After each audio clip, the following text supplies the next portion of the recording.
Hi. So today I wanted to talk to you about my IIM interview experience. So I had taken my interview in Gurgaon. What had happened was they gave us a center, and we had to go to the center and then join virtually. So they had a big, beautiful setup with big screens, so we could see each professor separately and large size. It was good. Basically, the interview started off with tell me something about yourself, where I did mention that I come from a mass media background. I've written three books that nobody cares about, but they exist in the cosmos of Amazon. So they asked me a little bit about my books, and then they started talking to me about whether I was good at math. They were like, I mean, you come from a non-engineering background. How are you going to cope with so much math?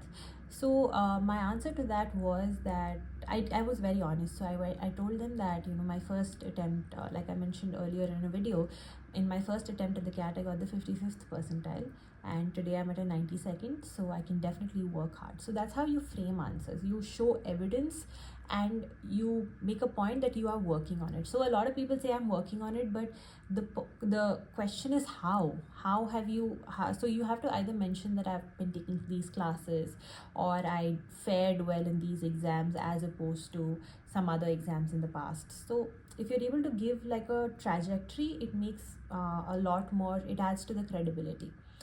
So that was one. And then they had asked me what my favorite topic in math was. My answer, in quotes, is that I want to say it is calculus, but I'm afraid if I say it's calculus, you're going to ask me questions from there. So let's go with trigonometry.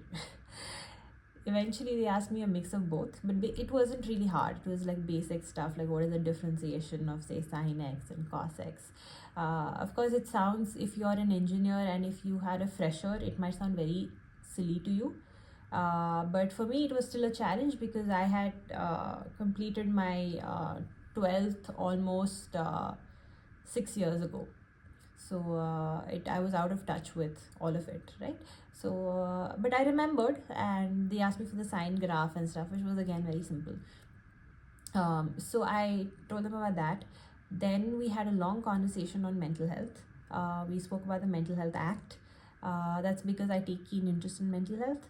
I used to run a community called BPD Humans, which is a mental health based platform on Instagram, but we had like around 5,000 community members, etc. So I spoke about that. Then they asked me questions about mental health statistics.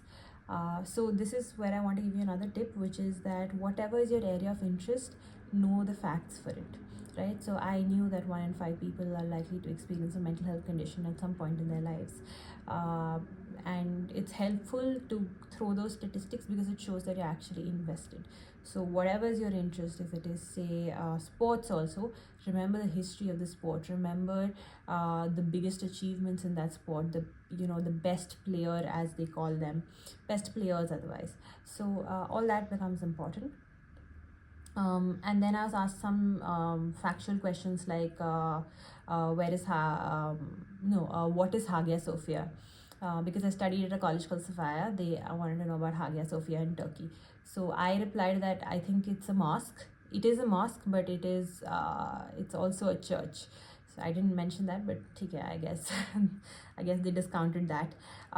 Here I want to add another tip, which is that it's okay if you don't know the answers to questions.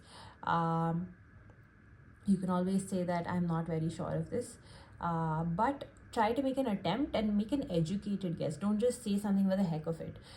If you don't know at all, then just tell them that I'm sorry, I have no idea about this, but I'll read up about it.